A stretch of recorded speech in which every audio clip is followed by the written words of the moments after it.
ఆ రోజు ఆయన్ని అడిగి ఎంతమంది ఉన్నారో ఎక్సర్సైజ్ చేయమన్నా. మెగా డిఎస్సి కింద 16,300 ఉద్యోగాలు ఇవ్వాల్సి వస్తుందని 397 ఇవ్వాల్సి వస్తుందంటే క్యాబినెట్లో పెట్టి ఫస్ట్ సంతకం అధ్యక్ష ఎలక్షన్ మేనిఫెస్టోలో పెట్టాం. నేను పవన్ కళ్యాణ్ గారు అదే మరిగా బీజేపీ ముగ్గురం కలిసి ఎలక్షన్ మేనిఫెస్టో కూడా రిలీజ్ చేసి చెప్పిన మాట ప్రకారం మొదటి సంతకం పెట్టింది మెగా డిఎస్సి పైన పెట్టాను. పెట్టడమే కాదు, నేను టైం చెప్పా. ఇది విశ్వసనీయతకు సంబంధించిన విషయం, ఇమ్మీడియట్గా చేయమని. మొత్తం ఉద్యోగాల దిశ 16,347. వచ్చిన అప్లికేషన్లు 3,36,300 13 జిల్లాల్లో. ఫస్ట్ టైం చరిత్రలో 148 రోజుల్లో టోటల్ ప్రాసెస్ పూర్తి చేసే పరిస్థితికి వచ్చారు. ఇందులో కూడా మీరు చూసే దిశ ఈరోజు మనం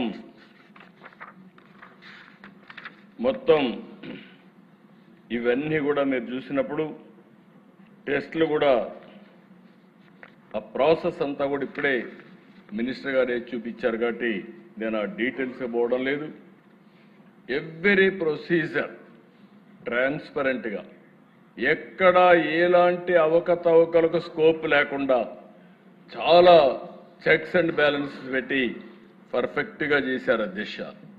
48 రోజుల్లో మీరు చూస్తే TET notification, DSC notification, district and management wise web based online application, question paper settings, TCS iON secure testing platform, conduct of examinations, declaration of scores, zone of consideration and certification verification, horizontal and vertical reservations, grievance redressal mechanism, final selection and appointments, court cases.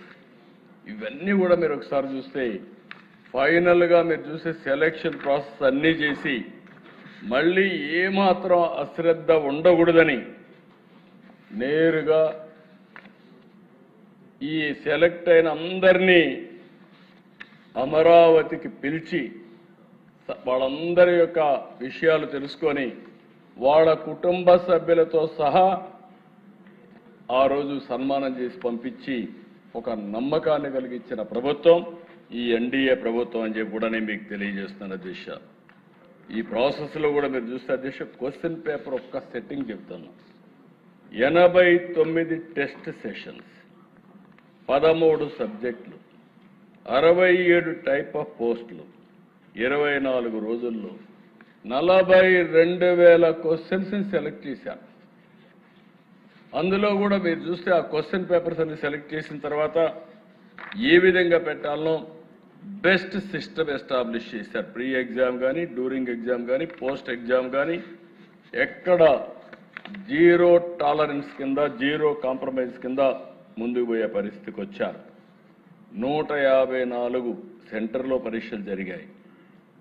19 out side Andhra Pradesh చేసే పరిస్థితికి వచ్చారు. CBT computer based test మోడ్లో మొత్తం conduct చేశారు. Declaration of scores కూడా everything online, everything is transparent అధ్యక్ష. ఇంకొక పక్కన హారిజాంటల్ వర్టికల్ రిజర్వేషన్స్ ఎంతమందికి ఇచ్చారో కూడా వర్టికల్ మొత్తం వెరిఫికేషన్ అవుట్కమ్ చూస్తే 16,291 వ్యక్తుల్ని కంప్లీట్ చేసి కన్సిడర్ చేస్తే 15,941 మంది సెలెక్షన్ అయ్యారు. 722 మంది రిజెక్ట్ అయ్యారు. దానిపైన ఆ మెరిట్స్ ప్రకారం ఇలాంటివన్నీ చేసే దిశ హారిజాంటల్ వర్టికల్ రిజర్వేషన్. ఇటీవల మేము ఒక స్పోర్ట్స్ పాలసీ కూడా తీసుకొచ్చాం. 2% నుంచి 3%కు పెంచాం.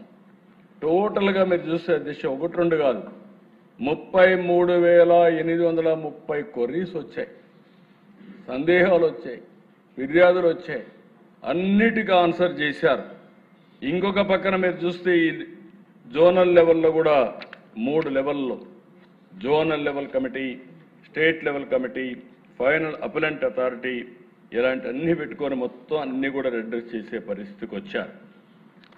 ఇంకొక పక్కన దేశ స్పోర్ట్స్ కోటా 421 మంది వేకెన్సీస్ ఉంటే 3600 వచ్చారు. 5328 పోస్టు ప్రిఫరెన్సెస్ ఇచ్చారు. ఇందులో కూడా మీరు చూస్తే అధ్యక్ష 24-29 పాలసీ తీసుకొచ్చాం. 2 నుంచి 3% పెంచాం. దీనికి ఒక జీవో ఇచ్చాం. ఇచ్చిన తర్వాత అధ్యక్ష మీరు చూస్తే జీవో నెంబర్ 4 చాలా స్పెసిఫిక్గా ఇష్యూ చేసి ఇవన్నీ కూడా ఒక పద్ధతి ప్రకారం మొత్తం కూడా గవర్నమెంట్ ఆఫ్ ఇండియా ఏదైతే అమలు చేశారో అదే ఇక్కడ అమలు చేసే పరిస్థితికి వచ్చాం. ఫైనల్గా అధ్యక్ష ఇటీవల కాలంలో ఎప్పుడూ మాట్లాడలా, 1 ఇయర్ పైన అయిపోయింది. ఉద్యోగాలు వచ్చిన వాళ్ళు చాలా హ్యాపీగా ఎంత ఆనందంగా ఉన్నారంటే వాళ్ళ టెస్ట్ మనీలు చూస్తే నాకే ఒళ్ళు జలధరించే పరిస్థితికి వచ్చింది. వాళ్ళ స్టోరీస్ అంటే చాలా ఒక మనస్సుని కలిచివేసే విధమైన స్టోరీలు. ఒక్కొక్కరు 7 ఏళ్ళు మేము ప్రాక్టీస్ చేసాం, చదువుకున్నాం. ఎవ్రీ ఇయర్ పెడతారన్నారు. పెడతారంటే మేము ఆత్రపడ్డాం. 7 ఏళ్ళు జీవితాన్ని నాశనం చేసుకున్నాం. కడాన మీరు ఏదైతే మెగా డిఎస్సి పెట్టారో అచంచలమైన విశ్వాసంతో కష్టపడ్డాం. రాత్రింబగళ్ళు కష్టపడ్డాం. మా కష్టానికి తగిన ఫలితం దక్కిందని వాళ్ళ కష్టాలు వర్ణించినప్పుడు మనసు కూడా చెల్లించిపోయే పరిస్థితికి వచ్చింది. అలాంటి రిక్రూట్మెంట్లో ఎక్కడ ఏది జరగకపోతే వీళ్ళు పెట్టిన అధ్యక్ష మీరు చూస్తే allegation SCERT direct convenor, DSC convenor, ఇంకొక పక్కన డైరెక్టర్ ఒకరే ఉన్నారు. ఇది అడ్మినిస్ట్రేటివ్ కన్వీనియన్స్. ఆయన ఏం చేశారు తప్పులేదు, ఆయన ఒకడున్నాడు కాబట్టి నేను బురద ఇస్తున్నా. This is one allegation. ఇంకొక అలిగేషన్ అధ్యక్ష ఎవరికో ర్యాంక్ ఒకటి వచ్చిందని. అతని ర్యాంక్ ఒకటి వస్తే నేను కూడా కనుక్కున్నాను ఏంటి ఎట్లా వచ్చిందని. వచ్చింది, వెరిఫికేషన్ రాలేదు. వెరిఫికేషన్ రాకపోతే 1 వచ్చిన వాడికి ఎందుకు ఉద్యోగం ఇవ్వలేదంటారు. అంటే ఏ విధంగా వీళ్ళకు దొరికితే ఆ విధంగా మాట్లాడే పరిస్థితికి వచ్చారు. ఇది ఒక చాలా స్పష్టంగా అది కూడా వెరిఫై చేస్తే ఇది వాస్తవం. ఇంకో పక్కన అధ్యక్ష lack of transparency in declaring results అంటారు.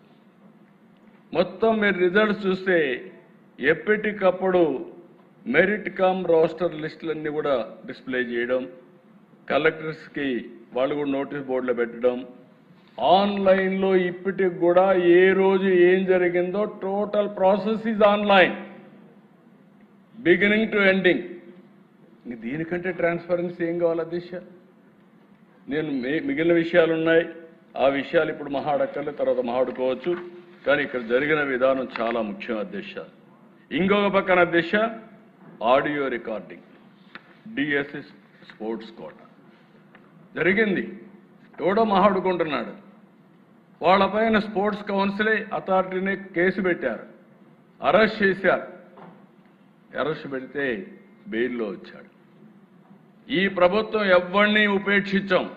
నేను ఒకటే చెప్తున్నా, ఎవడైనా ఈ ప్రభుత్వంలో ఫ్రాడ్ చేయాలంటే ఎవరిని వదిలిపెట్టే సమస్య లేదని మరొక్కసారి హెచ్చరిస్తున్నా.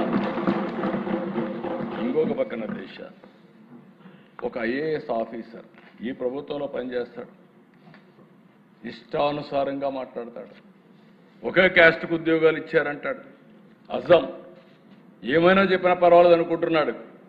చూస్తే 372 మంది స్పోర్ట్స్ కౌన్సిల్ వస్తే ఓసీ 46, బీసీ 185, ఎస్సీ 112, ఎస్టీ 29.